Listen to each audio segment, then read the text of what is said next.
Hi everyone, welcome back to my channel. I'm Kirby Raganet. Today I will going to learn to how to solve about complex number. Let's go. Kak. This one is here. I raised to the power of 27. Then 27 divided by 4 is 6. Then 6 times 4 is 24. Then 27 minus 24 is 3. Then ang 3 equivalent na to og negative I. Then answer nato is negative I. Okay, another example. I raised to the power of 47. Then 4 divided by 4 is 1.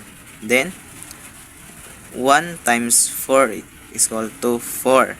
Then 4 minus 4 is 0. Then bring down ang 7. Then 7 divided by 4 is 1. Then 1 times 4 is 4. Then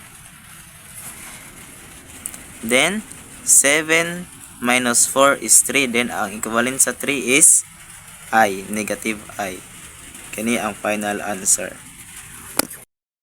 Is another example. I raised to the power of 75. Then 7 divided by 4 is 1. Then 1 times 4 is 4. Then 7 minus 4 is 3. Then bring down ang 5. Then 35 divided by 4 is 8. Then 8 times 4 is 37.